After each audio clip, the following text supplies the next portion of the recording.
ونستعينه ونستغفره ونعوذ بالله من شرور أنفسنا ومن سيئات أعمالنا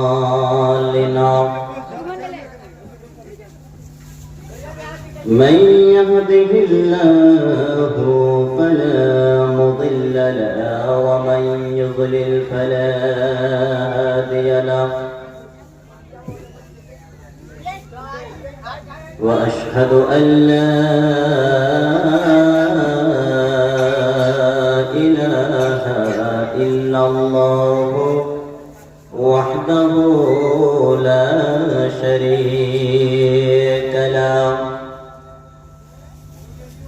وأشهد أن سيدنا وسندنا وحبيبنا وشفيعنا ومولانا محمدا عبده ورسوله أما بعد الذي أرسله بالحق بشيرا ونذيرا وداعيا إلى الله بإذنه وسراجا منيرا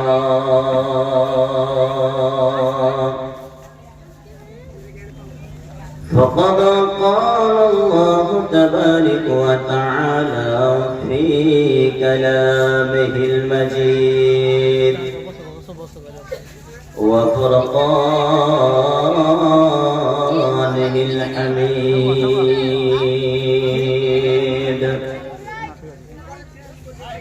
أعوذ بالله من الشيطان الرجيم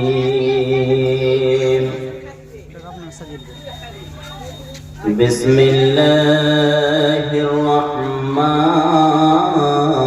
الرحيم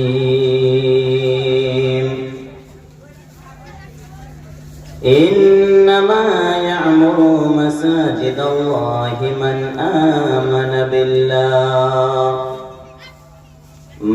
آمن بالله واليوم الآخر وأقام الصلاة وآتى الزكاة ولم يخشى إلا الله فعسى أولئك أن يكونوا من المهتدين بسم الله الرحمن الرحيم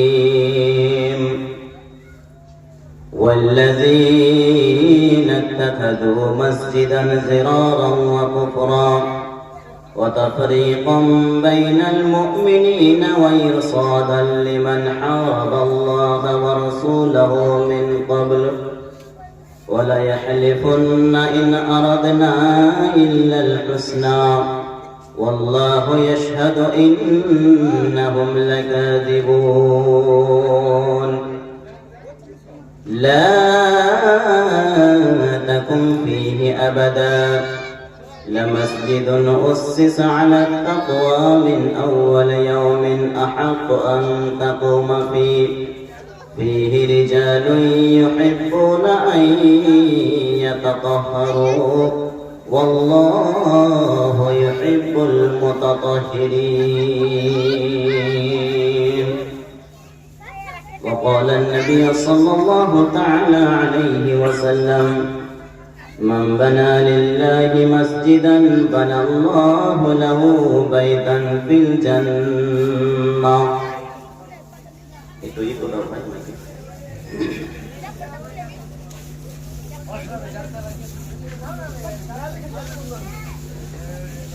মানুষ কই যায় রে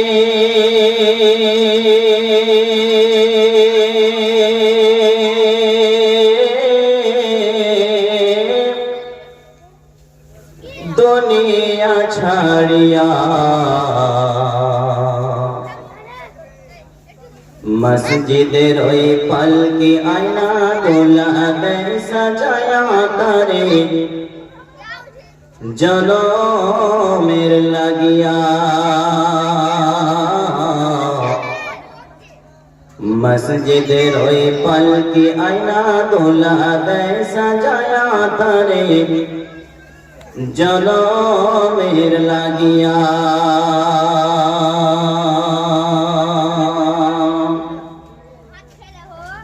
মানুষ কই যায় রে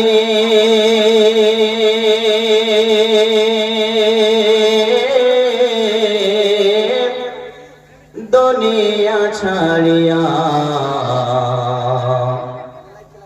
মসজিদের ওই পালকি আয়না দোলা দেয় সাজায়া তারে জনমের লাগিয়া মসজিদের ওই পালকি আয়না দোলা দেয় সাজায়া তারে জনমের লাগিয়া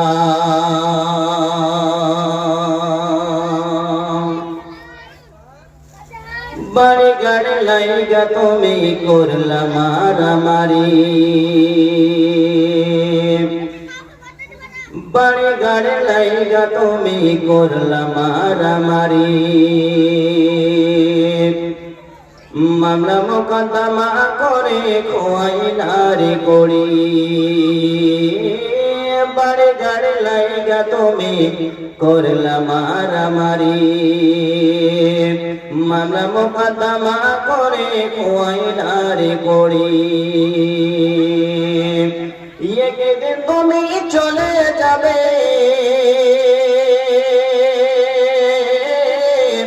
একদিন তুমি চলে যাবে সব কিছু ফালায়া মসজিদের পালকি আয়না দোলা দেয় সাজায়া তারে জনমের লাগিয়া মানুষ কই যায় রে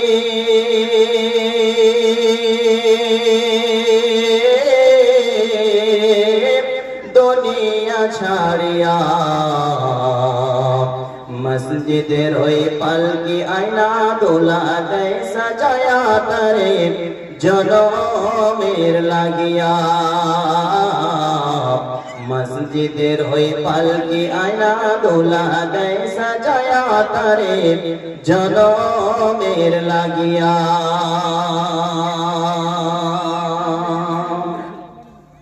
ছেলে মেয়ে নববধূর প্রেমেতে মজিয়া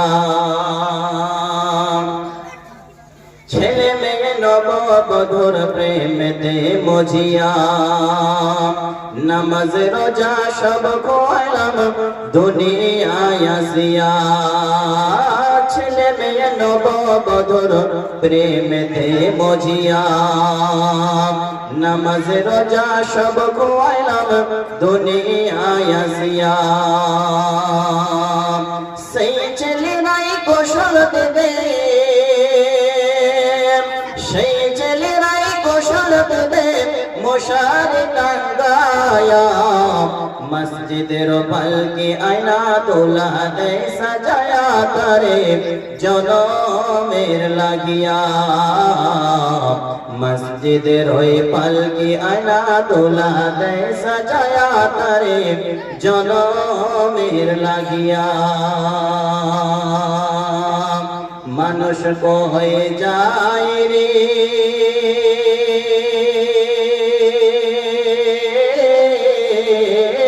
দুনিয়া ছাড়িয়া মসজিদের ওই পালকি আয়না দোলা দেয় সাজায়া তারে জনমের লাগিয়া মসজিদের ওই পালকি আয়না দোলা দেয় সাজায়া তারে জনমের লাগিয়া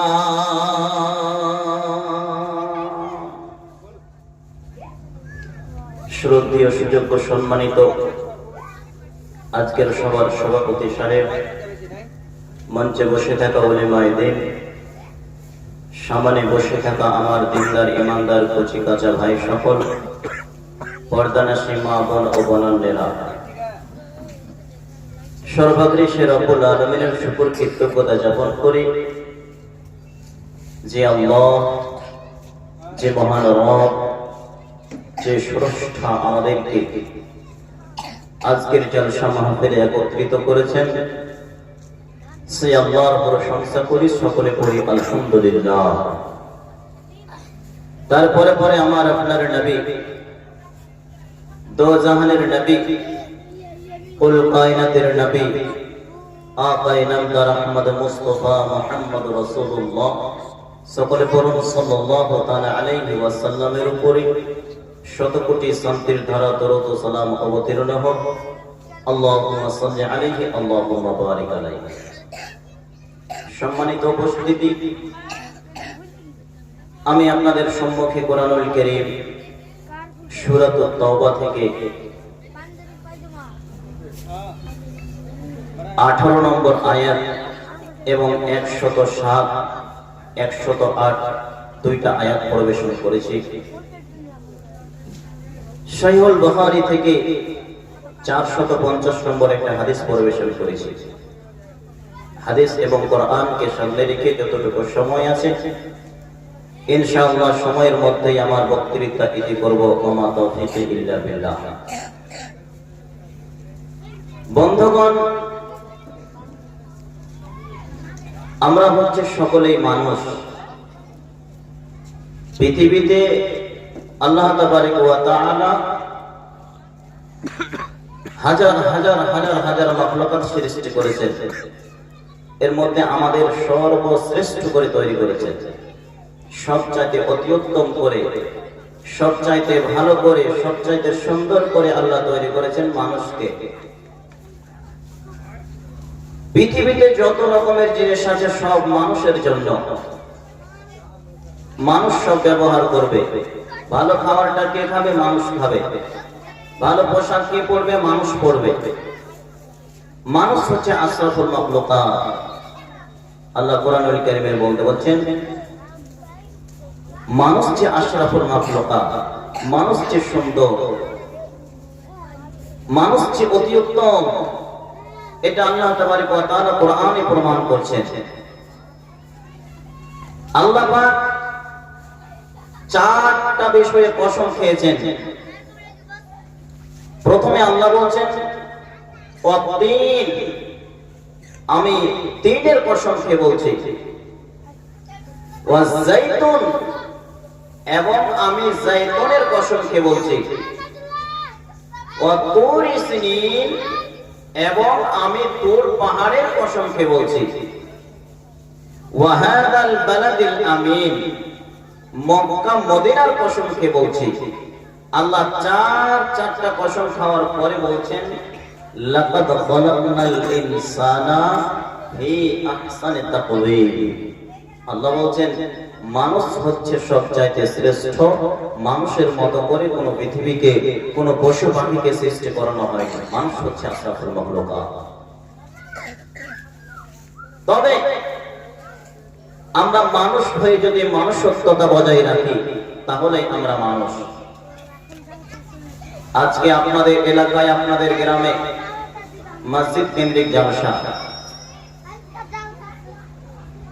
আজকের জলসায় প্রায় এখন 8:30 বাজতে চলল, এখন পর্যন্ত কোনো মানুষ স্টেজে এসে বসেননি। হায়রে মুসলমান, আপনারা বাড়িতে বসে না থেকে তাড়াতাড়ি করে আসুন। মুসলমান দিন থেকে পিছিয়ে যাচ্ছে, মুসলমান ইসলাম থেকে পিছিয়ে যাচ্ছে, মুসলমান মসজিদ থেকে পিছিয়ে যাচ্ছে। এই জন্যই মুসলমান নিজের যে লাইন কেটে দিয়েছে, আল্লাহ বলছেন আমার বান্দারা যখন লাইনচ্যুত হয়ে যাবে, যখন লাইন কেটে দিবে, তখন আমি আল্লাহ তাদের উপরে জালেম বাদশা দিয়ে তাদেরকে বিতাড়িত করে দেশ তাড়িয়ে দেব, তাদেরকে দেশ থেকে তাড়িয়ে দেব। জালেম বাদশা তাদের উপরে থাকবে। জি, আজকে দেখেন সারা পৃথিবীতে মুসলমানকে মার খেতে হচ্ছে। সারা পৃথিবীতে মুসলমানের উপরে জুলুম, সারা পৃথিবীতে মুসলমানের উপরে অত্যাচার। কেন কেন অত্যাচার? মুসলমান নিজের লাইনে নাই, মুসলমান লাইন কেটে দিয়েছে। মানুষ হয়ে মানুষত্বতার কাজ করে না, মানুষ হয়ে মানুষের মতো কাজ করে নাই। এই জন্য আল্লাহ তাবারক ওয়া তাআলা তাদেরকে জালেম বাদশা দিয়ে পিটিয়ে দেশ থেকে বিতাড়িত করে দিচ্ছেন। জি, তাহলে মুসলমান আমরা নাম রেখেছি মুসলমান, কিন্তু শুধু নাম রাখলেই হবে না। মুসলমানের নাম রেখে মুসলমান হওয়া যায় না, মুখে দাড়ি রেখে মুসলমান হওয়া যায় না, পাঞ্জাবি পায়জামা পরে মুসলমান হওয়া যায় না, মাথায় টুপি দিয়ে মুসলমান হওয়া যায় না, গরুর মাংস খেয়েও মুসলমান হওয়া যায় না। মুসলমান হতে গেলে আপনাকে মুসলমানের কাজ করতে হবে। আপনার উপরে 5 ওয়াক্তের নামাজ ফরজ আছে, সেই 5 ওয়াক্তের নামাজকে আপনাকে পাবন্দের সহিত পড়তে হবে। আপনাকে প্রথমত ঈমান নিয়ে আসতে হবে। আপনার ঈমান যদি ঠিক হয়, ওই ঈমানের উপরে অটল থেকে আপনি নামাজ কায়েম করবেন, আল্লাহ আল্লাহ রাসূলের সুন্নাত মোতাবেক চলবেন, আল্লাহ আল্লাহ রাসূলের সুন্নাত মোতাবেক আপনি জিন্দেগি যাপন করবেন, তবে হবে আপনি মুসলমান। নচেত মুসলমানের নাম রেখে, মুসলমানের ঘরে জন্ম নিয়ে, মুসলমানের পোশাক পরে আপনি কখনোই মুসলমান হতে পারবেন না। ভাই আমার বন্ধুগণ, মা আমার বোনেরা, মা বোনেরা আমার যারা এসেছেন, গল্প গুজব না করে খুব ভালোভাবে বসে বক্তব্য শুনুন। এবং আমার ভাইদের বলি, বামজানদের বলি, যারা এদিকে ওদিকে ঘোরাঘুরি করছেন, ঘোরাঘুরি না করে খুব তাড়াতাড়ি করে জালসা মাহফিলে আসেন। জি জি, আজ এই জালসার আয়োজন করেছেন, এই জালসাটা হচ্ছে মসজিদ কেন্দ্রিক জালসা। মানুষ সারা পৃথিবীতে মসজিদ বানায় এবং আল্লাহর রাসূল সাল্লাল্লাহু আলাইহি ওয়াসাল্লাম বলছেন, যদি আল্লাহর কোন বান্দা পৃথিবীতে আল্লাহর ঘর মসজিদ নির্মাণ করে, যদি কোনো আল্লাহর বান্দা পৃথিবীতে আল্লাহর ঘর বানায়, তাহলে আল্লাহ তাবারক ওয়া তাআলা সেই বান্দার জন্য, সেই লোকের জন্য জান্নাতে একখানা ঘর বানিয়ে দেন। তাহলে আপনি মসজিদ দুনিয়াতে বানাবেন, আপনার জন্য আল্লাহ পাক জান্নাতে ঘর বানাবে। আর জান্নাতের ঘর সুবহানাল্লাহ আপনার বাড়ির মতো হবে না, আপনার বাড়ির মতো হবে না। জান্নাতের ঘর এমনটা হবে, আল্লাহ পাক রব্বুল আলামিনের নবী বলছেন, জান্নাতের একটা গাছের বর্ণনা করতে গিয়ে রাসূল আমার বলছেন যে ওই গাছের ছায়া এত দূর পর্যন্ত যাবে, যতদূর পর্যন্ত মানুষের চোখের নজর যাবে ততদূর পর্যন্ত একটা গাছের ছায়া হবে। আর আপনার ঘর এমনই ঘর হবে যে ঘর আপনি আপনার এই চোখে এখন পর্যন্ত দেখেননি। জি, আল্লাহ বলছেন কোন মানুষ যদি, আল্লাহ রাসূল বলছেন কোন মানুষ যদি পৃথিবীতে মসজিদ নির্মাণ করে, মসজিদ বানায়, তাহলে আল্লাহ তার জন্য জান্নাতে একটা ঘর বানায়। তাহলে আমরা মুসলমান মসজিদকে ভালোবাসি, মসজিদ বানাই, মসজিদের সাথে আমাদের মিল মহব্বত প্রেম প্রীতি আছে, নচেত আমরা জালসা করলাম কেন? জি অবশ্যই আছে। তাহলে আমি একটা কথা বলি যে মসজিদ বানানো যতটা নেকি, আবার ওই মসজিদ যদি তর্কের বিনিময়ে, মসজিদ যদি ঝামেলার বিনিময়ে, মসজিদ যদি ঝগড়া লেগে তৈরি করা হয়, তাহলে ওই মসজিদ বানানো গুনাহ। জি, কেমন করে? আমি আপনাদের একটা ইতিহাস তুলে ধরব, তাহলে আপনারা বুঝতে পারবেন যে কোন মসজিদটা বানানো গুনাহ। মসজিদ বানালে তো স্বাভাবিক নাকি সবাই পারে, সবার মুখে শুনি, কিন্তু আজকে মৌলভী সাহেব আপনি বলছেন যে মসজিদ বানালে গুনাহ, কোন মসজিদটা বানালে গুনাহ হবে আমি আপনাদের সামনে আলোচনা করব ইনশাআল্লাহ। জি, তাহলে মসজিদ হচ্ছে আল্লাহর ঘর, যে ঘরে আপনি 5 ওয়াক্তের নামাজ পড়বেন, যে ঘরে আপনি আল্লাহকে ডাকবেন। আল্লাহর রাসূল সাল্লাল্লাহু আলাইহি ওয়াসাল্লাম বলেন যে কোন মানুষের অন্তরে যদি খটকা লেগে থাকে, কোন মানুষ যদি যোহরের নামাজ পড়ে এসে আসরের দিকে তাকিয়ে থাকে কখন মসজিদে আসরের আযান হবে, আবার আসরের নামাজ পড়ে এসে মাগরিবের দিকে তাকিয়ে থাকে কখন মাগরিবের নামাজ হবে, এই মতো করে এক ওয়াক্ত আদায় করে দ্বিতীয় ওয়াক্তের অপেক্ষায় থাকে, তাহলে আল্লাহ পাক রব্বুল আলামিনের নবী বলেন ওই লোকটার জায়গা হবে কাল কিয়ামতের দিন আল্লাহর আরশের নিচে, আরশের ছায়ায় সেই লোকটা জায়গা পাবে যেই লোকটার অন্তর সবসময় আল্লাহর ঘর মসজিদের দিকে টেনে থাকে, মসজিদের সাথে যুক্ত থাকে।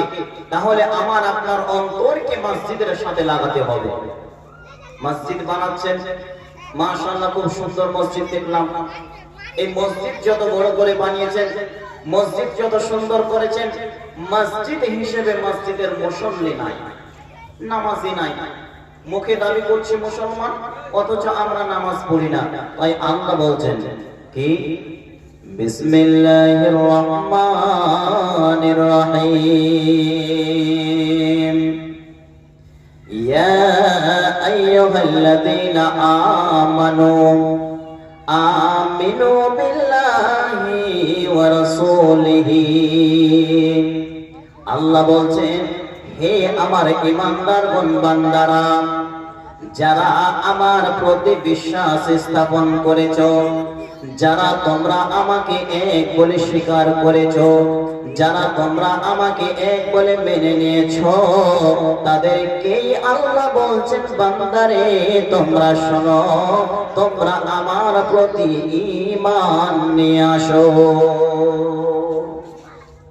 এখানে বেদুইনকে আল্লাহ বলেননি, আল্লাহ ঈমানদারকেই বলছেন যে হে ঈমানদার তুমি ঈমান নিয়ে এসেছো, অথচ তোমাকে আবার আল্লাহ তাকিদ দিয়ে বলছেন যে ঈমানদার তোমরা ঈমান নিয়ে আসো। আর প্রতি আল্লাহ বলছেন আমার প্রতি এবং আমার রাসূলের প্রতি। যদি তোমার ঈমানটা অটল থাকে তাহলে তোমার মসজিদের সঙ্গে একটা টান থাকবে।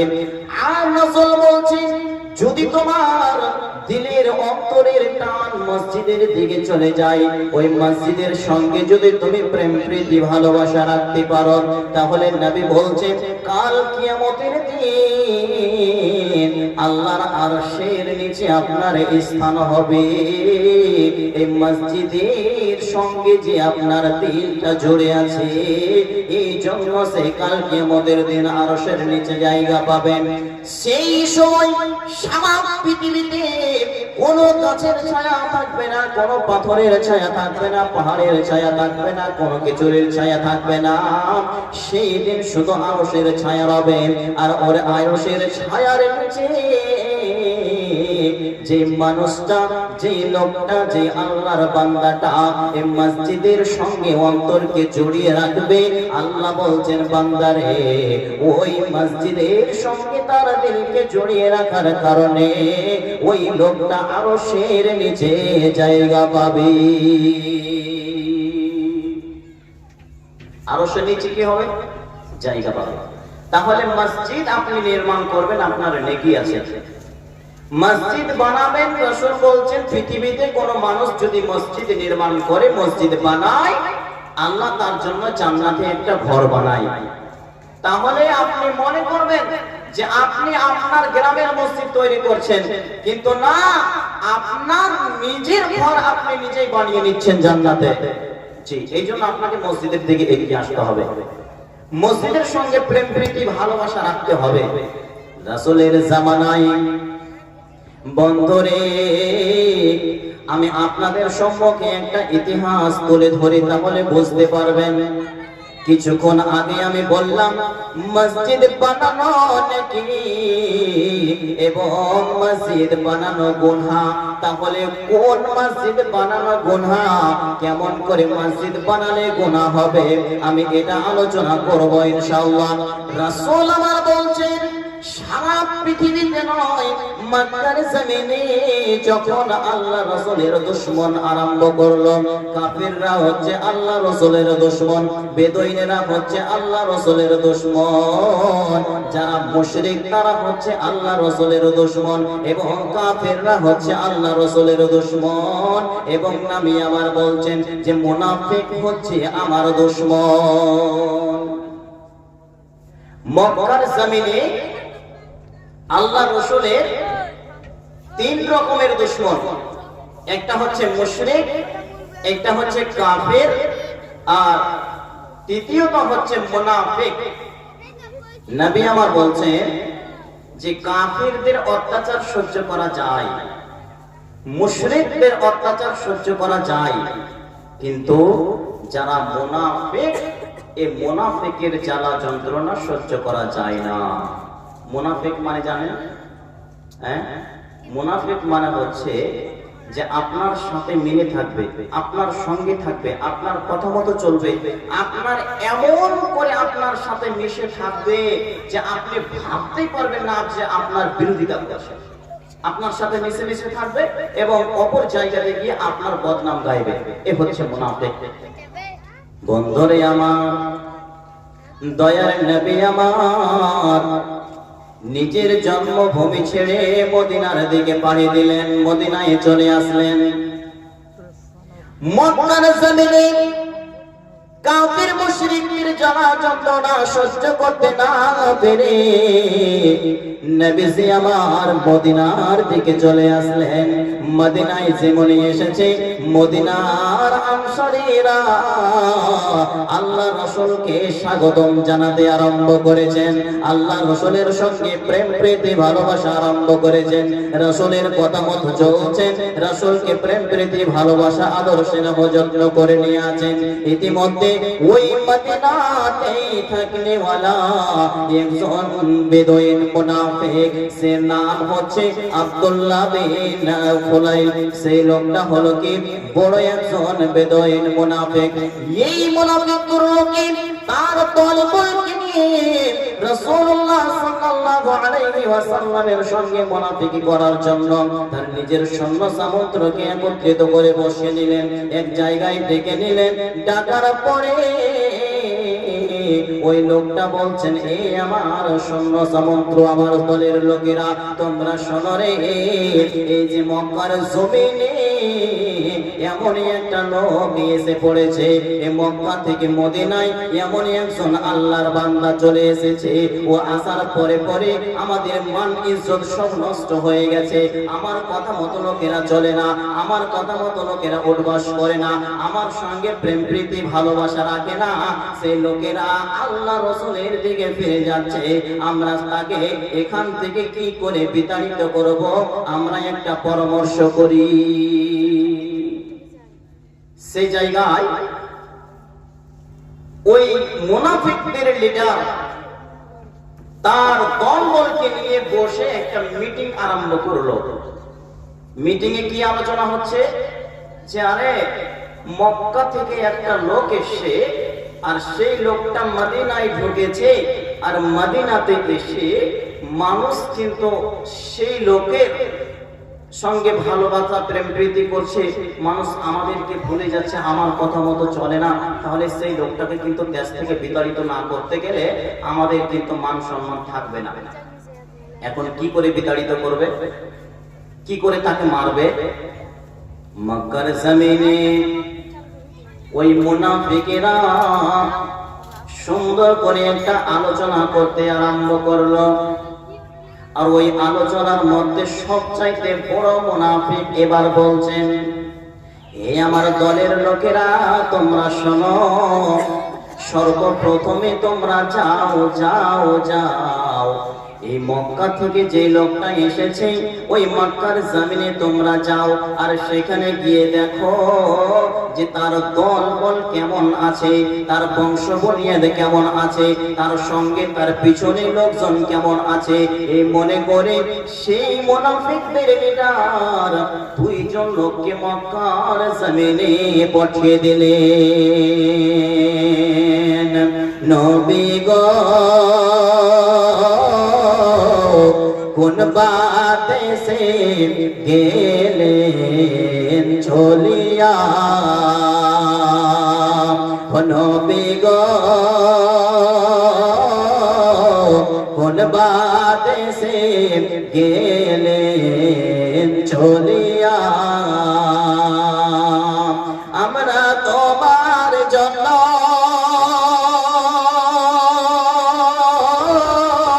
পাগল পারা হয়ে ঘোরে বেড়াই, খোঁজিয়া কোন বাদেশে গেলেন চলিয়া,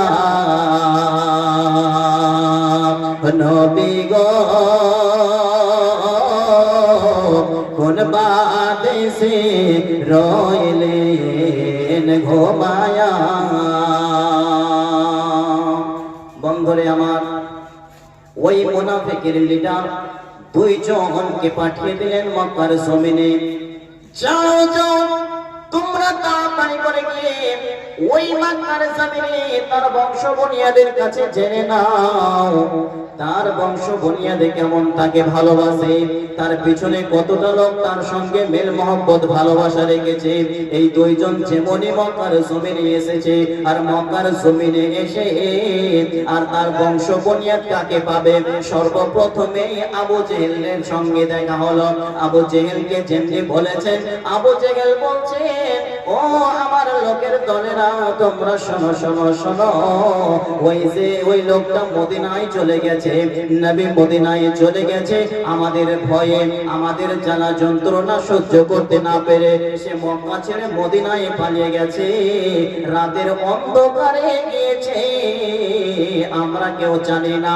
আমরা তো ভালোবাসা দূরের কথা, তাকে মারার জন্য, তার দেহ থেকে গলা আলাদা করার জন্য আমরা প্রতিদিন ছুরিতে ধার দিতে আরম্ভ করেছি, তাকে যেমনই দেখতে পাবো তার দেহ থেকে গলা আলাদা করে দেব।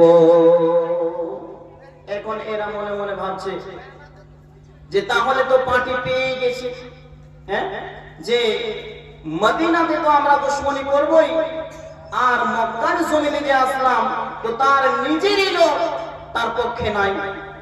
তখন এবার এরাকে বলছে মক্কাতে এসে যে তোমরা একদিন আমার কাছে ঘুরতে আসো, ঠিক আছে। এখান মক্কার পরিস্থিতি বুঝে নিলেন, মক্কার পরিস্থিতি বুঝে দু চারজনকে দাওয়াত করলেন যে তোমরা মদিনায় আসো। সেই লোকটা মদিনাতে আসে।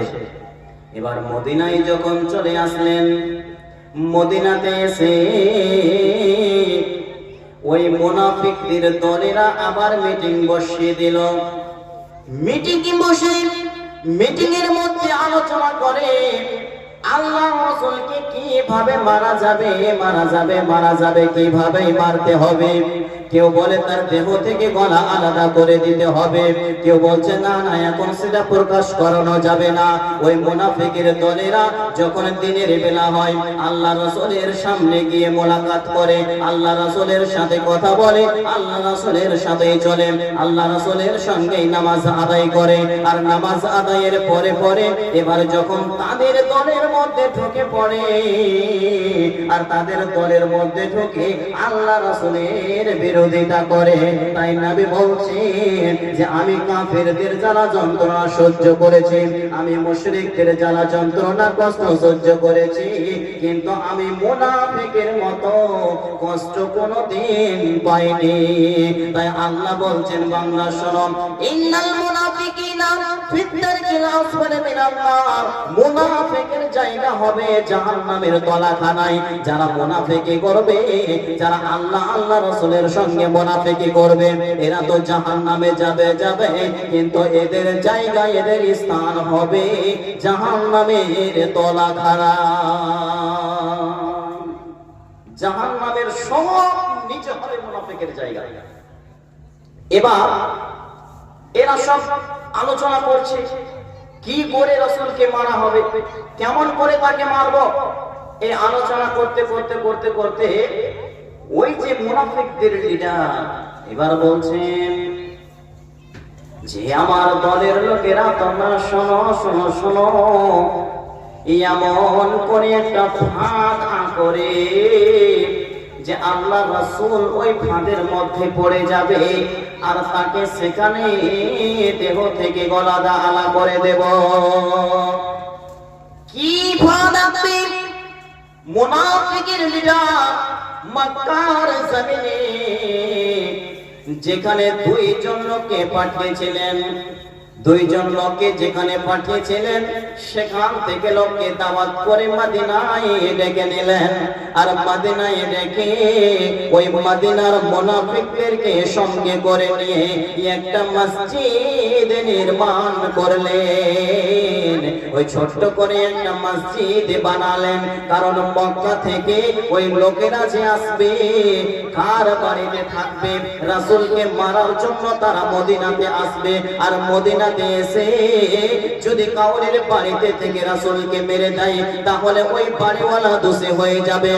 এই মনে করে সেই মুনাফিকের লিডার আল্লাহ রাসূলকে মারার জন্য সে একটা মসজিদ নির্মাণ করালো, আর ওই মসজিদ নির্মাণ করে আর মক্কা থেকে দুজনকে ডেকে নিল, আর মক্কা থেকে ডাকার পরে পরে এবার আল্লাহ রাসূলের সামনে মোলাকাত করলো, আর তারা এখানে মসজিদ তৈরি করে নিল, আর মসজিদ তৈরি করে ওই দুইজনকে মসজিদের ভিতরে রেখে দিল। মসজিদ রেডি হয়ে গেছে, মক্কা থেকে লোক চলে এসেছে। এই মুনাফিকের দলেরা আল্লাহ রাসূলের সঙ্গে মোলাকাত করে, নামাজ পড়ে, আর সব কিছুই করে, আর এইদিকে মুনাফিকের লিডারের সঙ্গেও তারা কথা বলে, এইদিকে একরকম কথা বলে আর আল্লাহ রাসূলের সামনে গিয়ে আর এক রকম কথা বলে। নবীজিকে গিয়ে বলেন, ও গো দয়ার নবী, ও গো দয়ার কান্ডারি, আমরা নতুন নতুন মুসলমান হয়েছি, আমরা একটা মসজিদ বানিয়েছি, আপনি চলুন চলুন চলুন আমাদের মসজিদটা একটু উদ্বোধন করে দিন। নতুন মসজিদ যদি তৈরি হয় তাহলে পৃথিবীর মধ্যে যে কোনো মুসলমান হোক না কেন তার অন্তরে একটা অটোমেটিক ভালোবাসা চলে আসবে যে হায় কদিনের মুসলমান রে, আর হঠাৎ করে নামাজ পড়লো আর হঠাৎ করে একটা মসজিদ তৈরি করে দিল, বা এটা খুশির সংবাদ। আল্লাহ রাসূল খুশি হয়ে গেছেন, কিন্তু আল্লাহ রাসূল জানে না যে তার দেহ থেকে গলা আলাদা করার জন্য, তাকে দুনিয়া থেকে বিতাড়িত করার জন্য একটা ফাঁদ এঁকেছে। আল্লাহ রাব্বুল আলামিনের নবী ওই মসজিদে জিরার বলে যাকে ঘোষণা করা হয়েছে, ওই মসজিদে প্রবেশ করতে যাবে, মসজিদটা উদ্বোধন করতে যাবে, মুনাফিকের দলেরা মুনাফিকের লিডারেরা রেডি হয়ে আছে। যেমনিতে আল্লাহ রাসূল মসজিদে যাবে আর সেখানে গিয়ে আযান দেওয়ার পরে নামাজ আরম্ভ করবে, নামাজ শেষ হয়ে যাবে, একদিন দুই দিন তিন দিন করতে করতে যখন মসজিদের ভিতরে আল্লাহর নবীকে একাই দেখতে পাবে, আর তেমনি করে আল্লাহ রাসূলকে সেখানে কাতাল করে দেবে। কারা কাতাল করবে, কারা কাতাল করবে? এই মদিনার লোকদের কাতাল করতে হবে না, মক্কা থেকে ওই বংশের মধ্যে দুইজনকে ডাকা হয়েছে, আর ওরা কে দিয়ে কাতাল করাবো। এর মানে যার সিল তার নোড়া, আর তারই ভাঙবো দাঁতের গোড়া। আমরা যে একটা কথা বলি ঠিক সেই রকম ভাবে ওই লিডার এবার বলছেন যে মদিনা মক্কা থেকে যে দুইজন লোক এসেছে এদেরকে মক্কার ভিতর থেকে, এই মক্কা থেকে যে দুইজন এসেছে এরাকে ওই মসজিদে পাঠাও। আর দয়ার নবীজি মক্কার থেকে এসে ওই মদিনায় যখন ঢুকতে যাবে, মসজিদ আরম্ভ করবে উদ্বোধনের জন্য, যেমনি মসজিদে ঢুকতে যাবে আর তেমনিতে তাকে হত্যা করানো হবে।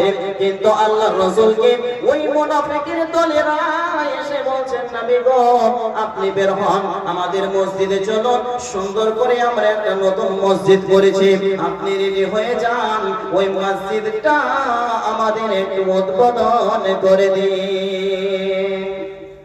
রাসূল আমার রেডি হয়ে গেছেন, তিনি কিছুই জানেন না যে তাকে একটা মারার জন্য ফাঁদ তৈরি করা হয়েছে, কথাটা তিনি জানেন না। সুন্দর করে জুব্বা পরে পাগড়ি বেঁধে ওযু করে সবকিছুই রেডি হয়ে গেছে। আর রেডি হয়ে যাওয়ার পরে যেমনিতে মসজিদের দিকে পা বাড়িয়েছে, আর সে মহল্লা থেকে আল্লাহ জিবরিল আমিনকে পাঠিয়ে দিলেন, হে জিবরিল যাও যাও যাও, ওই যে আমার নবী মরার ফাঁদ দেখেছে রে মুনাফিকের দলেরা, নবী আমার জানে না জানে না, তুমি নবীকে গিয়ে বলে দাও লা তাকুম ফিহি আবাদা, নবী হে আপনি কখনোই ওই মসজিদে পা দিতে যাবেন না। আল্লাহ রাসূলকে জিবরিল আমিন এসে জানিয়ে দিলেন, লা তাকুম ফিহি আবাদা, নবী হে আপনি কখনোই ওই মসজিদের দিকে পা দিতে যাবেন না, এটা আল্লাহর নিষেধ। কারণ ওই মসজিদের ভিতটা যেদিন হয়েছে সেই দিন থেকে আপনাকে মারার একটা ষড়যন্ত্র চলছে, আপনাকে মারার একটা ফাঁদ আঁকানো হয়েছে। আর এই মসজিদে আপনাকে মুনাফিকের দলেরা এসেছে দাওয়াত করতে, আর আপনি তাদের কথাতে চলে যাচ্ছেন মসজিদে, এটা আল্লাহ নিষেধ করেছেন। তাহলে মুনাফিক হলো কত খারাপ। আল্লাহ রাসূলের সঙ্গে থাকছেন, আল্লাহ রাসূলের সঙ্গে উঠছেন বসছেন সব কিছু করছেন, কিন্তু আল্লাহ রাসূলের বিরোধিতা করছেন। জি, রাসূলকে ভালোবাসতে হবে, বিরোধিতা করলে হবে না। রাসূলকে আপনি যতক্ষণ ভালো না বাসবেন ততক্ষণ পর্যন্ত আপনি মুসলমান হতে পারেন না, আপনার আমল কাজ দেবে না, ইবাদত কবুল হবে না। আল্লাহ বলছেন, বান্দা কুল ইন কুনতুম তুহিব্বুনাল্লাহ ফাত্তাবিউনি ইউহিব্বুকুমুল্লাহ ওয়া ইয়াগফির লাকুম যুনুবাকুম ওয়াল্লাহু গফুরুর রহিম। আল্লাহ বলছেন, কুল ইন কুনতুম তুহিব্বুনাল্লাহ, রাসূলকে সম্বোধন করে আল্লাহ বলছেন, হে নবী আপনি বলুন, সারা পৃথিবীর মানুষকে জানিয়ে দেন, তারা যদি আমাকে ভালোবাসতে চায়, তারা যদি আমাকে ভালোবাসতে চায়, তাহলে তারা যেন তোমার অনুসরণ করে আসে, তারা যেন তোমাকে ভালোবেসে আসে, তারা যেন তোমার সঙ্গে প্রেম প্রীতি করে আসে, তাহলে আমি আল্লাহর ভালোবাসা তারা পাবে। এবং আমি আল্লাহ হচ্ছি মাফ করে নেওয়ালা, আমি আল্লাহ হচ্ছি পরম দয়ালু। আপনি যদি আল্লাহ রাসূলকে ভালোবাসতে পারেন তাহলে আল্লাহকে পেয়ে যাবেন। জি, দিন দুপুরে পার ঘাটেতে করিয়া না জানা, পাখির মতো থাকতো যদি আমার দুটি ডানা, নবী গো আমি না শুনিতাম মানা, যেতাম উড়ে সোনার মদিনা, ও নবী গো আমি না শুনিতাম মানা, যেতাম উড়ে সোনার মদিনা। একটু আগে চলে আসেন ভাই, সামনে আসেন, এক দিক থেকেই বসেন, তাহলে যারা পরে পরে আসবে আপনাদের আর উঠতে হবে না, সেটে সেটে বসেন, তাহলে ভালো লাগবে দেখেও। চলে আসেন, উঠুন ইনশাআল্লাহ, উঠুন, একটু কষ্ট করুন আল্লাহর রাস্তে।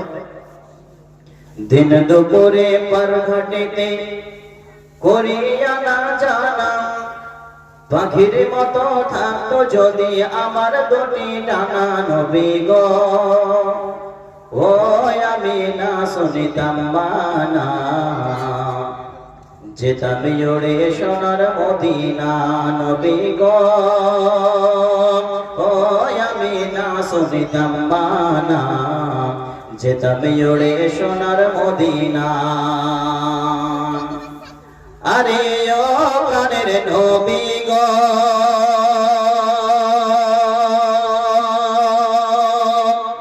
আরে ও প্রাণের নবী গো, নামাজ পড়ি রোজা করি করো কিছু কি, তোমার প্রেম ভুলে গিয়ে সব হারিয়েছি, তোমার নামের দোহাই দিয়ে, তোমার নামের দোহাই দিলে মাফ হবে গুনাহ নবী গো। হয় আমি না শুনতাম মানা, যেতাম উড়ে সোনার মদিনা। দিন দুপুরে পার ঘাটেতে করিয়া না জানা, পাখির মতো থাকতো যদি আমার দুটি ডানা নবী গো। হয় আমি না শুনিতাম মানা, যেতাম উড়ে সোনার মদিনা। দিন দুপুরে পার ঘাটেতে করিয়া না জানা, পাখির মতো থাকতো যদি আমার দুটি ডানা নবী গো। হয় আমি না শুনিতাম মানা, যেতাম উড়ে সোনার মদিনা। আরে ও প্রাণের নবী গো, বাড়ি গাড়ি জমিদারি নয়তো প্রয়োজন, তুমি যদি না করে আপন। আরে ও প্রাণের নবী গো, বাড়ি গাড়ি জমিদারি নয়তো প্রয়োজন, তুমি যদি না করে আপন। দুনিয়াদারি ভুলে যাই, তোমায় শুধু পেতে চাই, তুমি ছাড়া বৃথায় জীবন। তুমি আমার জীবন মরণ, তুমি আমার জীবন মরণ পথের ঠিকানা নবী গো।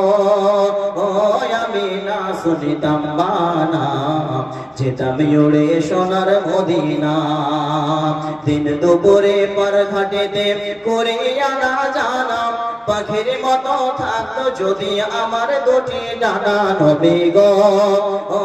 আমি না শুনিতাম মানা, যেতাম উড়ে সোনার মদিনা। ও নবী গো, আমি না শুনিতাম মানা, যেতাম উড়ে সোনার মদিনা। আরে ও প্রাণের নবী গো, বাড়ি গাড়ি জমিদারি নয়তো প্রয়োজন, তুমি যদি না করে আপন। দুনিয়া বলে যেতে চাই, তোমায় শুধু পেতে চাই, তুমি ছাড়া বৃথায় জীবন। তুমি আমার জীবন মরণ, তুমি আমার জীবন মরণ পথের ঠিকানা নবী গো। আমি না শুনিতাম মানা, যেতাম উড়ে সোনার মদিনা। ও নবী গো, আমি না শুনিতাম মানা, যেতাম উড়ে সোনার মদিনা। দিন দুপুরে পার ঘাটেতে করিয়া না জানা, পাখির মতো থাকতো যদি আমার দুটি ডানা নবী গো। আমি না শুনিতাম মানা, যেতাম উড়ে সোনার মদিনা। বন্ধুরে আমার, আমি একটা উপন্যাস দিই আপনাদের, এটা কোনো হাদিস কোরআন নয়, কিন্তু এর ভিতরে একটা জ্ঞান ঢুকে আছে। ওই জ্ঞানটা নেওয়ার জন্য আপনাদের সামনে সেই কথাটা বলি। মনে করেন মসজিদে নববীর সামনে একটা রাস্তা, শাম থেকে সিরিয়া যাওয়ার এবং সিরিয়া থেকে শাম যাওয়ার লোকেরা ব্যবসা করে, সেই রাস্তা দিয়ে যাতায়াত করে। বন্ধুরে, যখন নামাজের সময় হয়ে যায় তখন ওই মসজিদের সামনে লোকেরা উটকে ছেড়ে দেয় আর এইদিকে নামাজ পড়তে আরম্ভ করে দেয়। আর উট হচ্ছে চলচল জানোয়ার, এই উট নিজের স্থানে দাঁড়িয়ে থাকে না, উট এদিকে ওদিকে চলে যায়, এই জন্য লোকদের নামাজের মধ্যে ক্ষতি হয়ে যায়।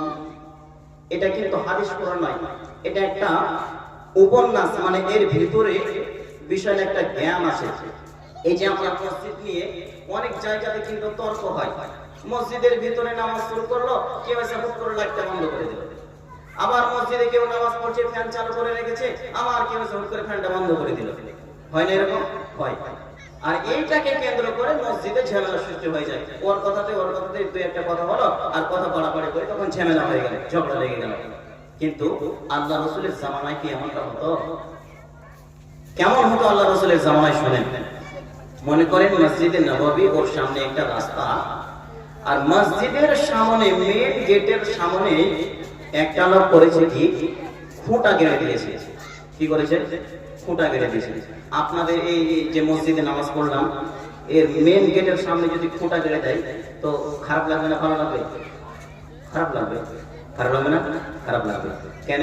মসজিদের সামনে কখনো খুঁটা হয়?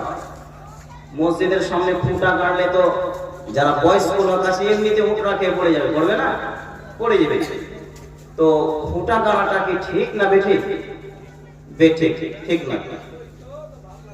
তো লোকটা করেছে কি, মসজিদের সামনে খুঁটা গেড়ে নামাজ আরম্ভ করে দিয়েছে।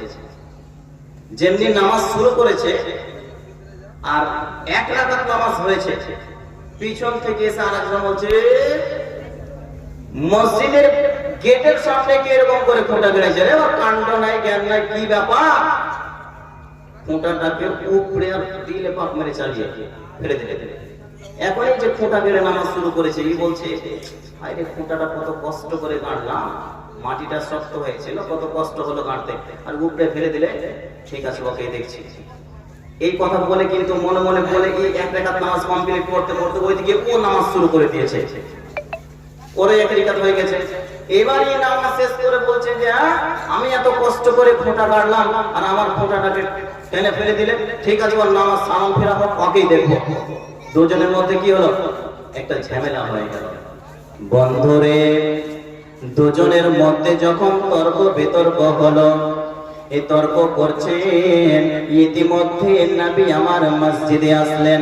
মসজিদে এসে দুজনকে বোঝাচ্ছেন, হে আমার সাহাবীরা শোনো, এই মসজিদটা আল্লাহর ঘর, এই মসজিদে কখনোই তোমরা ঝগড়া করবে না, ঝামেলা করবে না, এটা ঝগড়া করার জায়গা নয়। তোমাদের কি হয়েছে বলো? তো সর্বপ্রথম যে লোকটা খুঁটা গেড়েছে, ওই লোকটা বলছেন, নবীজি শুনুন, আমি মনে মনে ভাবলাম এই মসজিদের ভিতরে অনেক লোক যারা ব্যবসায়িক ব্যবসা করে, আর ব্যবসা করতে গিয়ে তাদের উট ঘোড়া খচ্চরে নিয়ে তারা ব্যবসা করে, আর যখন তাদের নামাজের সময় হয়ে যায় আর নামাজের সময় তারা উটকে ছেড়ে দেয়, উটকে ছেড়ে দেওয়ার ফলে উট হচ্ছে চলচল জানোয়ার, উট ছেড়ে যেমন নামাজ আরম্ভ করে দেয়, উট তো এদিক ওদিকে চলে যায়, তার ধ্যানটা নামাজের দিকে থাকে না, তার ধ্যানটা ওই উটের দিকে চলে যায়। এই কারণে আমি মনে মনে ভাবলাম যে আমি যদি এখানে একটা খুঁটা গেড়ে দিতে পারি তাহলে অনেক নামাজের সুবিধা হবে। তারা নিজের উটকে ঘোড়াকে এখানে বেঁধে দেবে, আর উট ঘোড়া বেঁধে দিয়ে তারা ধীর সুস্থির ভাবে নামাজকে আরম্ভ করবে, ধীর সুস্থির ভাবে নামাজ পড়বে। তাহলে এটা কি ঠিক করেছে না ঠিক? ঠিক। তাহলে এর কথাটা হলো ঠিক, যে খুঁটাটা উপড়ে ফেলেছে ওরটা কি? এবার তাকে জিজ্ঞেস করা হচ্ছে, তুমি কেন খুঁটাটা উপড়ে ফেললা? ওই লোকটা বলছেন, নবী গো শুনুন, আমি ওই খুঁটাটা এই জন্য উপড়ে ফেললাম, আমি মনে মনে ভাবলাম এখানে 7, 8, 10 বছর থেকে নিয়ে 60 বছর 70 বছর পর্যন্ত লোক মসজিদে আসে। কত বয়োবৃদ্ধ লোক আছে যারা রাত্রের অন্ধকারে চোখে দেখতে পায় না, এরা যখন মসজিদে ঢুকতে যাবে এই খোঁটাতে হোঁচট খেয়ে নেবে, আর যেমনি খোঁচাতে হোঁচট খেয়ে তারা পড়ে যাবে, তাদের খামখোটো হয়ে যাবে, তারা মসজিদে এসে নামাজটা সঠিকভাবে আদায় করতে পারবে না। এই জন্য আমি বললাম যে এই খোঁটাটা এখানে গাড়ানো ঠিক হয়নি, আমি এই জন্য আমি এই খোঁটাটাকে হিলিয়ে হিলিয়ে উঠিয়ে দিলাম আর পাক মেরে সেটাকে চালিয়ে ফেলে দিলাম, সেই খোঁটাকে আমি দূরে ছুঁড়ে ফেলে দিলাম। বন্ধুরে, নবীজি আমার বিচারক সে ফয়সালা করছেন, শোনো, তোমার নিয়তের কারণে তুমি যে প্রথম নিয়মটা করেছ যে লোকেরা ঘোড়া বা ওট বাঁধার জন্য সেখানে তুমি গোবরা করে গেছো, এই ফোঁটা কাটার কারণে তোমার নিয়ত ঠিক আছে, আর যে ফোঁটা তুলেছে তারও নিয়তটা ঠিক আছে।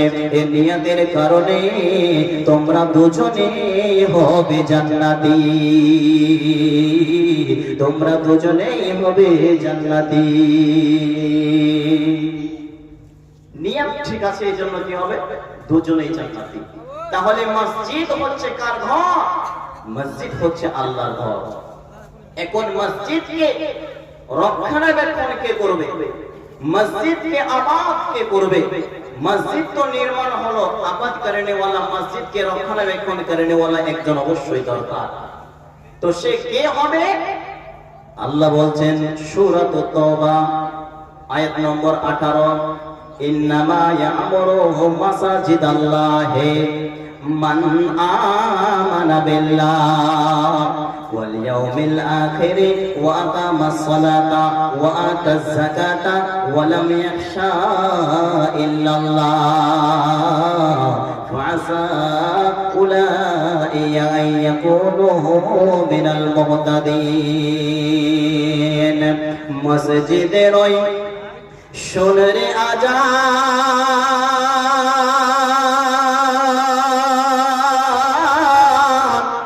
চল নামাজে চল,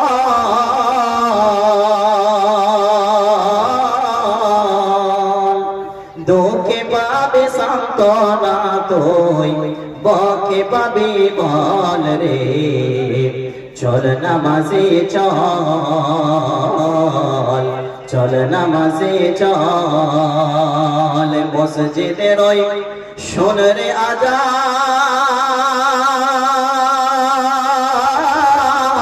চল নামাজে চল, দুঃখে পাবে সান্ত্বনা তুই, বকে পাবি বল রে, চল নামাজে চল, চল নামাজে চল। ময়লা মাটি লাগিল যে তোর দেহ মনের মাঝে, সাপ হবে সব দাঁড়াবে তুই যেমনি যাই নামাজে।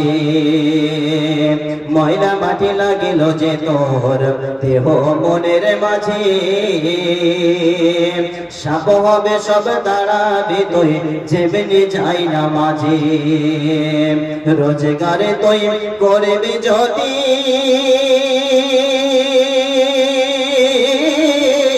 আখেরের ফসল রে, চল নামাজে চল, দুঃখে পাবে সান্ত্বনা তুই, বকে পাবে বল রে মন, চল নামাজে চল, দুঃখে পাবে সান্ত্বনা তুই, বকে পাবে বল রে মন, চল নামাজে চল। মসজিদের ওই শোনরে আজান, চল নামাজে চল, দুঃখে পাবে সান্ত্বনা তুই, বকে পাবে বল রে মন, চল নামাজে চল। হাজার কামের ওসিলাতে নামাজ করলি কাজা, খাজনা তারই দিনে নারে দিন দুনিয়ার রাজা। হাজার কামের ওসিলাতে নামাজ করলি কাজা, খাজনা তারই দিনে নারে দিন দুনিয়ার রাজা। তারে পাঁচে বারে তুই ডাকিবি মনে, তাতেও এত চল রে, চল নামাজে চল, দুঃখে পাবে সান্ত্বনা তুই, বকে পাবে বল রে মন, চল নামাজে চল, দুঃখে পাবে সান্ত্বনা তুই, বকে পাবে বল রে মন, চল নামাজে চল। বন্ধুরে আমার, আল্লাহ বলছেন বান্দারে তোমরা শোনো, ইন্নামা ইয়ামুরু মাসাজিদাল্লাহি মান আমানা বিল্লাহ। আল্লাহ বলছেন বান্দা শোনো শোনো, মসজিদ তারাই নির্মাণ করেছে, মসজিদ তারাই রক্ষণাবেক্ষণ করবে, মসজিদকে তারাই আবাদ করবে যারা আল্লাহর প্রতি ঈমান এনেছে, যারা আল্লাহকে এক বলে বিশ্বাস স্থাপন করেছে। বন্ধুরে, আল্লাহ পাক রব্বুল আলামিনের নবী বলছেন যে যদি তুমি মসজিদকে রক্ষণাবেক্ষণ করনে ওয়ালা হও, তুমি যদি মসজিদকে আবাদ করনে ওয়ালা হও, তাহলে সর্বপ্রথমে তোমাকে আল্লাহর প্রতি ঈমান নিয়ে আসতে হবে। ঈমান নিয়ে আসতে হবে, বিশ্বাস, দৃঢ় বিশ্বাস রাখতে হবে। যদি আপনার বিশ্বাস না হয়, যদি আপনার ঈমান না থাকে, তাহলে আপনি মসজিদ রক্ষণাবেক্ষণ করতে পারেন না। জি, মনে করেন এই টেবিলে একজন হচ্ছে দাতা, আরেকজন হচ্ছে গৃহীতা। আপনি টাকাটা দিচ্ছেন, আরো একজন গ্রহণ করছেন, আপনি দাতা, আর যে নিচ্ছেন সে হচ্ছে গৃহীতা। তাহলে প্রথমে দাতাকে আল্লাহ বলছেন, মানে যে টাকাটা দিচ্ছেন তাকে আল্লাহ বলছেন কি, বান্দা শোনো, তুমি যে টাকাটা দিচ্ছ, তুমি এই টেবিলে টাকাটা দিচ্ছ, বা এই গ্রামের আলেম মৌলভী সাহেব বা তুমি সরকার মরলকে টাকাটা দিচ্ছ, এটা কখনো মনে করবেন না। দাতাকে আল্লাহ বলছেন শোনো, তুমি যখন টাকাটা টেবিলে ফেলে দেবে, তখন তোমার অন্তর যেন হয় যে আমি এই টাকাটা আল্লাহকে দান করলাম। যদি এই টাকাটা মেম্বার প্রধান মিলে, এই টাকাটা যদি গ্রামের বড় সর্দার মেলে, এই টাকাটা যদি গ্রামের নেতা মাতারা খেয়ে নেয়, এই টাকাটা জুয়া খেলে নেয়, এই টাকাটাকে ফুরিয়ে দেয়, তবুও তুমি বিশ্বাস রাখবে আল্লাহর উপরে। আল্লাহ বলছেন মান আমানা বিল্লাহ, যদি আমার বান্দাটা আমার ঘর রক্ষণাবেক্ষণকারী হয়, যদি আমার বান্দা আমার ঘরকে আবাদ করনে ওয়ালা হয়, তাহলে দাতা তুমি শুনে নাও, তুমি যে টাকাটা আমার ঘরে দান করেছো, তুমি কখনোই মানুষের উপরে বিশ্বাস করে টাকাটা দেবে না, তুমি আল্লাহর উপরে বিশ্বাস করো। আর মুখটাকে সুন্দর করে তুমি বন্ধ করে নাও। বন্ধ করবে কতদিন? ওই টাকা খেয়ে নিতে গেলে তুমি মুখ খুলতে পারবে না, ওই টাকাকে জুয়া খেলে উড়িয়ে দিতে গেলে তুমি মুখ খুলতে পারবে না, ওই টাকাকে তোমার সামনে তাসনাস করে দিতে গেলে তুমি মুখ খুলতে পারবে না। তোমার মুখ বন্ধ থাকবে কতদিন?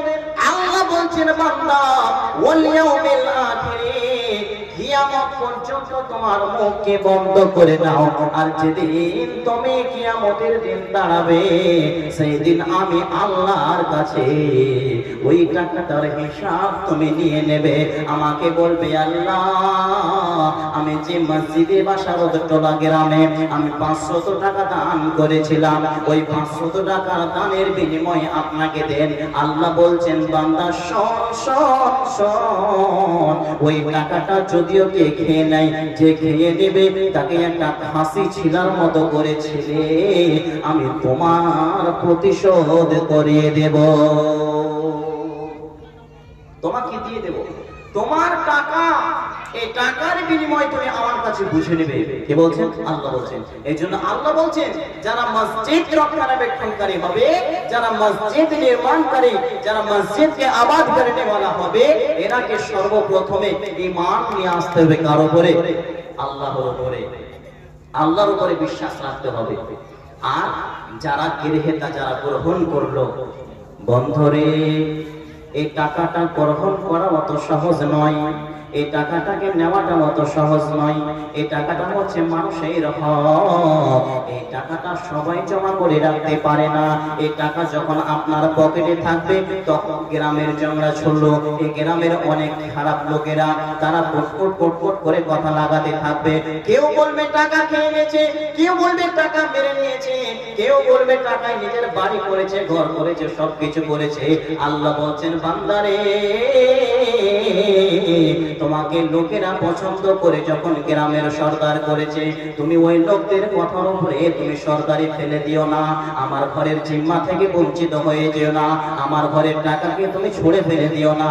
তোমার যদি অন্তর ঠিক থাকে, তুমি যদি আমাকে বিশ্বাস করে থাকো, তুমি যদি আমার সঙ্গে কানেকশন ঠিক রাখতে পারো, তাহলে তুমি ওই টাকার জিম্মেদার হয়ে থাকো, আমি তোমাকে এর বিনিময়ে জান্নাত দান করব। জোরে বলেন নারে তাকবীর। জি, আল্লাহ বলছেন বান্দা শোনো, তুমি যদি ওই টাকাকে গুছিয়ে রাখতে পারো, ওই টাকা রাখার সময় তোমার উপরে অনেক জুলুম আসবে। কেউ বলবেন টাকা খেয়েছেন, বেড়েছে, সবকিছুই করে নিয়েছে, কিন্তু তুমি লোকের কথাতে সেটাকে ছুঁড়ে ফেলে দেবে না। তুমি যখন ছুঁড়ে ফেলে দেবে, আমি আল্লাহ তোমার উপরে রাগান্বিত হব। কারণ গ্রামের মানুষেরা তোমাকে চয়েস করে মেম্বার করেছে, গ্রামের মানুষেরা তোমাকে চয়েস করে মডেল করেছে, গ্রামের মানুষেরা তোমাকে চয়েস করে সর্দার করেছে। তুমি আল্লাহর ঘরে রক্ষণাবেক্ষণ করছো। তুমি শুনে না, তোমাকে যখন আল্লাহ এতটা বড় পদ দিয়েছে, তুমি কখনোই সেই টাকাকে ছুঁড়ে ফেলে দিও না। তাই আল্লাহ বলছেন বান্দারে শুনে নাও, যারা আমার ঘরকে রক্ষণাবেক্ষণ করবে, তাদের সর্বপ্রথম ঈমান নিয়ে আসতে হবে আল্লাহর উপরে। আগে করতে হবে বিশ্বাস। আগে কি? বিশ্বাস। মনে করেন যে আপনি কোথাও যাবেন, তো আপনার কাছে 1 লক্ষ টাকা আছে।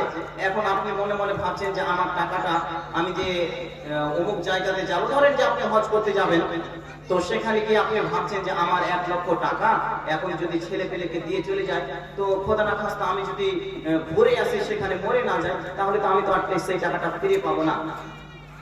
তো টাকাটা করলেন কি? অন্য একজনকে দিচ্ছেন, যার সঙ্গে আপনার সম্পর্ক ঠিক আছে, মানে আপনি এটা একান্ত বিশ্বাস করেছেন যে আমি সেখান থেকে ঘুরে আসতে গেলে তার কাছে যখন আমি টাকাটা চাইবো, আমাকে কিন্তু এক বাক্যে টাকাটা আমাকে দিয়ে দেবে, এটা আপনার বিশ্বাস। তো আগে বিশ্বাস করবেন, তারপরে টাকাটা দেবেন, না টাকা দিয়ে দিয়ে বিশ্বাস করবেন? আগে কিন্তু বিশ্বাস করতে হবে। আল্লাহ সেটাই বলছেন যে তুমি আগে আমার প্রতি ঈমান নিয়ে আসো, আমাকে বিশ্বাস করো, তারপরে তুমি ওই মসজিদ রক্ষণাবেক্ষণকারী হও। দ্বিতীয় নম্বরে আল্লাহ বলছেন ওয়াল ইয়াউমিল আখিরি, তোমরা কিয়ামতকে বিশ্বাস করো, তোমরা কিয়ামত পর্যন্ত এই কিয়ামতকে বিশ্বাস করো। এই হাসরের ময়দানে এই পৃথিবী ধ্বংস হয়ে যাবে, পৃথিবী নষ্ট হয়ে যাবে, সারা কায়নাত তছনছ হয়ে যাবে, এই পৃথিবীটা কিছুই থাকবে না। তাই আল্লাহ বলছেন বান্দারে, দ্বিতীয় নম্বরে তুমি ওই আখিরাতকে বলে বিশ্বাস করো।